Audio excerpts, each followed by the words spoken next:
Oi, gente, tudo bem com vocês? Olha, eu sempre gostei, assim, de estudar espiritualidade, desde muito nova. Já fazia muito isso, sempre fui uma pessoa que busquei me interiorizar muito mais.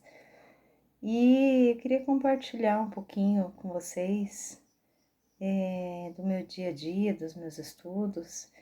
E hoje me chamou muito a atenção a palavra fé. E eu lembrei de Hebreus, onde está escrito em 11 de Hebreus, fala muito sobre a fé. Hoje eu quero compartilhar um pouquinho com vocês aqui do meu estudo, como foi aqui em casa, tá bom? Então eu vou ler aqui para vocês Hebreus 11.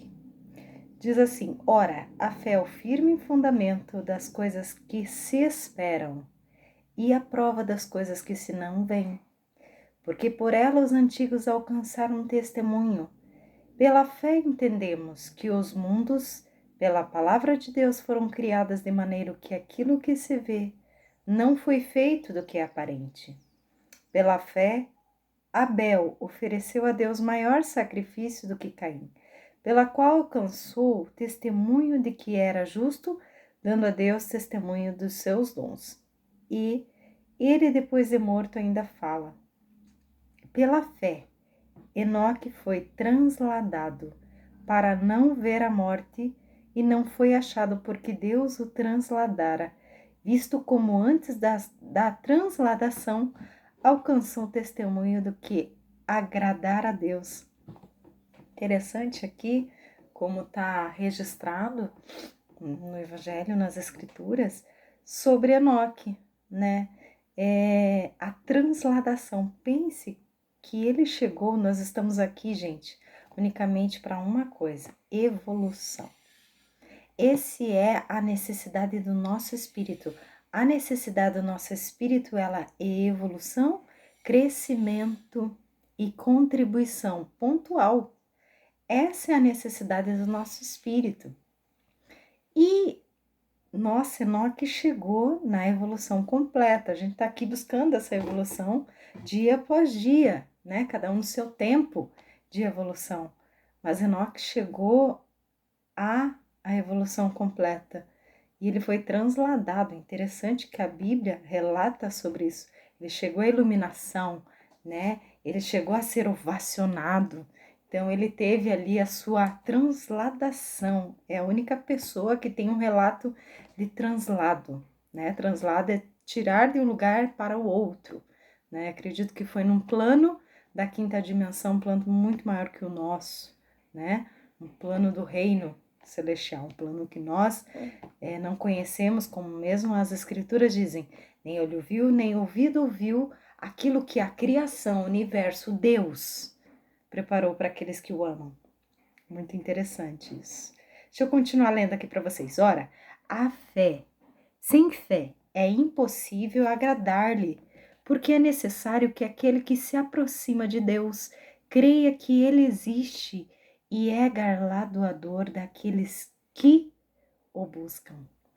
Interessante, gente, que nós somos eletromagnéticos, certo? Nós somos espírito e corpo. Alma. A alma se mistura entre o espírito e o corpo. Mas você veja, não dá pra gente viver só na vida material porque a gente vai sentir um vazio existencial, que é o vazio do nosso espírito, que você não tá preenchendo o teu espírito. E não dá pra gente viver também só matéria, porque você vai se frustrar, porque você é matéria. Então você tem que viver com equilíbrio a tua vida espiritual, a tua vida emocional e a tua vida material, a matéria daqui. Você tem que encontrar o equilíbrio das três mentes. Então, deixa eu continuar falando aqui para vocês. Como eu li ali, sem fé é impossível agradar a Deus. A fé é onde está o nosso eu espiritual. O medo é o oposto da fé. Ele está aonde está o nosso eu matéria. Então eu preciso encontrar um equilíbrio, saber até onde esse medo é relevante e ajustar com a fé que vem do Espírito, de crer nas infinitas possibilidades, é ajuntar tudo isso, encontrar um equilíbrio das coisas. E você não viver medroso, amedrontado, e você também é ter uma fé, o caminho do meio, buscar o equilíbrio, porque assim você vai ser um ser humano completo, um ser humano, matéria e espírito, e vai encontrar um ponto certo de equilíbrio, uma fé humana, uma fé que remove montanhas, uma fé que você encontra descanso para a sua alma. E sem essa fé é impossível agradar a criação, agradar o todo, agradar a Deus, agradar o universo, que seja o que você quiser chamar. A fonte criadora de tudo que é. Pela fé, Noé, divinamente avisado das coisas que ainda não se viam, temeu. E para a salvação da sua família preparou a arca, pela qual condenou o mundo que foi feito herdeiro da justiça segundo a sua fé. Pela fé, Abraão, chamado, obedeceu indo para um lugar que havia de receber por herança e saiu sem bem saber para onde ia. É interessante a vida de Abraão. Ele simplesmente ouviu a voz. Às vezes essa voz está na tua intuição. Às vezes você está ouvindo, faça isso, faça aquilo, mas a tua intuição ela tem que estar alinhado quando o teu corpo espiritual está alinhado, para que você tenha a verdadeira intuição. Ela não seja essa intuição levada pelo seu ego, o ego do medo, dos sentimentos negativos, das coisas negativas. Você tem que estar alinhado para que você tenha uma verdadeira intuição. E Abraão estava nesse verdadeiro sentimento, nessa verdadeira intuição. E quando ele simplesmente ouviu a voz, a intuição, né, a centelha divina, o Emanuel, Deus conosco, dentro dele, quando ele escutou isso, ele, opa, sai da tua terra, da tua parentela e vai para um lugar que eu vou te preparar. Então ele pegou ele e saiu. Interessante que Deus não falou assim para ele, ó, vai acontecer isso, isso, aquilo, isso. Não, simplesmente ele ia dando um comando após vez. Percebe que na nossa vida é assim? Ó, faça isso, você tem aquela intuição. Daqui a pouco vai vindo vários comandos, um após vez, você não sabe exatamente o todo, mas você tem que ir indo nesses comandos dessa tua intuição, desse teu Deus interior, o Deus que habita em você, que vai te falando os passos que você deve dar.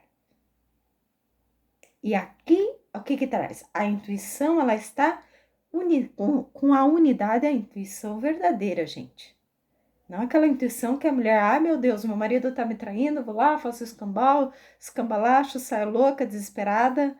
Não, a intuição que realmente vem do alto. A intuição que vem dessa conexão do todo com você. Essa conexão do espírito, do reino superior a você, pequenininho ser humano. Deixa eu continuar. E ele ouviu a voz e Abraão foi. Pela fé, ele habitou na terra da promessa, como terra alheia, morando em cabanas com Isaque e Jacó, herdeiros com eles da mesma promessa. Porque esperava a cidade que tem fundamentos, da qual o artífice, o construtor é Deus, é o universo. Pela fé também mesmo Sara recebeu virtude de conceber e deu à luz já fora da idade. Portanto, teve por fiel aquilo que lhe tinha prometido, né? Sara não tinha filhos, e ela desejava, ela passou angústias, ela passou humilhação frente a Sarai, ela queria tanto ter, porque eles receberam uma promessa. Era um casal que recebeu uma promessa que os filhos de Abraão seriam como areias do mar, né? Seriam como areias do mar. Então ela ficava naquela ânsia que a promessa fosse resolvida do jeito dela. Então ela colocou Abraão para ficar com Agar e ela fez tanta coisa. E muitas vezes tem coisa que a gente tem que fazer, mas tem coisa que a gente tem que esperar. Tem coisas que estão no nosso poder, a gente tem que realizar, mas tem coisas que não estão no nosso poder, a gente tem que deixar essa força superior agir, confiar, ter fé, ter confiança na criação. Pela fé também a mesma Sara recebeu depois que ela aguardou, depois que ela tentou com a força do braço dela, porque às vezes a força não está no nosso braço, né? Pela fé, a Sara recebeu a virtude de conceber e deu luz já fora da idade.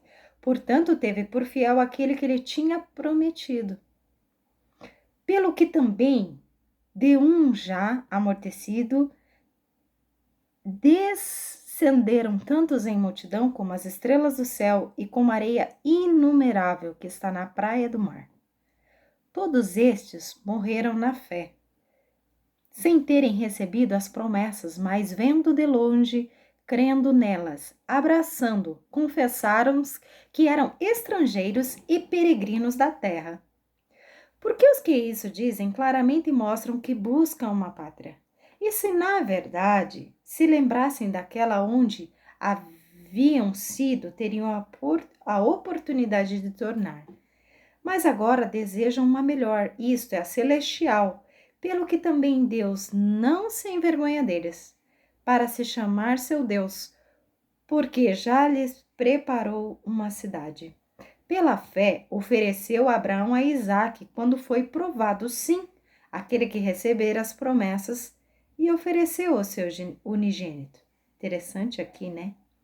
Ele esperava tanto por esse filho amado, Isaque, e é interessante que Deus queria ver o coração dele, porque muitas vezes não é, gente, não é o que a gente recebe, não é o que a gente recebe, mas é onde está o nosso coração.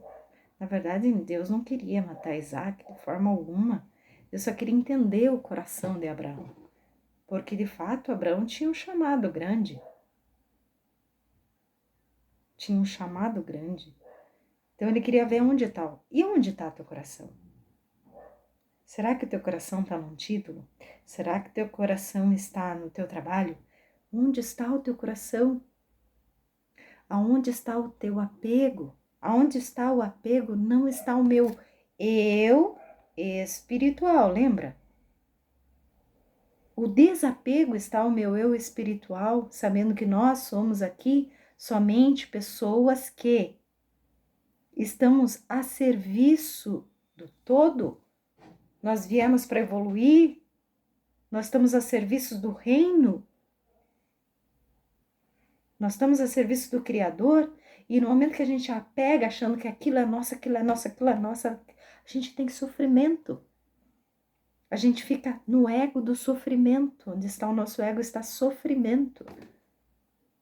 Ao momento que eu me desapego daquilo que eu acho que eu devo ser ou coisa parecida, eu começo a libertar a minha essência. Eu começo a viver o melhor para mim, sem sofrimento, sem me causar sofrimento, sabendo que as coisas vão acontecer com naturalidade, sem sofrimento. Sendo que Isaque será chamado a sua descendência e considerou Deus que era poderoso para até os mortos ressuscitar. E daí também em figura, ele recobrou. Pela fé, Isaque abençoou Jacó, Esaú no tocante às coisas futuras. Pela fé, Jacó, próximo da sua morte, abençoou cada um dos filhos de José e adorou encostado à ponta do seu bordão. Que bonito isso, né, gente? Eu vejo ali a história. Você passar coisas boas para a tua família. Você passar coisas boas para os teus filhos, sabe? A descendência, Abraão ali gerou Isaac, Isaac gerou Jacó, Jacó gerou José, tudo homens que passaram por tantas batalhas, tantas dificuldades, né? Como José ali, Próximo da morte, ele fez menção da saída dos filhos de Israel e deu ordem acerca dos seus ossos, para que os seus ossos fossem para a terra prometida, porque logo após começa a história de Moisés. Ainda o povo estava no Egito, porque começou a escassez e depois veio toda a escravidão. Mas o interessante, gente, que é isso. Dê o teu melhor para o seu filho, faça o teu melhor, entregue o teu valor, o teu melhor, ensine as coisas boas, que isso é passado de geração em geração, como foi passado ali, Abraão, Jacó, Isaac, José. Não, Abraão, Isaac, Jacó, José, né, gente? Pela fé, Moisés já nascido foi escolhido 3 meses por seus pais, porque viram que ele era um menino formoso e não temeram o mandamento do rei. Pela fé, Moisés, sendo já grande, recusou o chamado ser filho da filha de Faraó. E escolhendo antes de ser maltratado como povo de Deus e por um pouco de tempo ter gozo do pecado. Tendo por maiores riquezas vitupério de Cristo que os tesouros do Egito, porque tinha em vista a recompensa.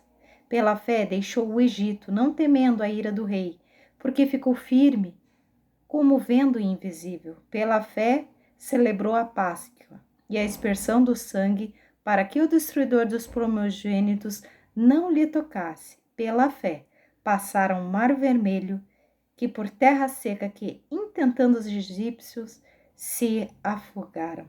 Lindo, né, gente? Então guarda a tua fé, guarda o teu coração, porque dele procedem as fontes da vida. Um beijo grande e até a próxima. Tchau, tchau.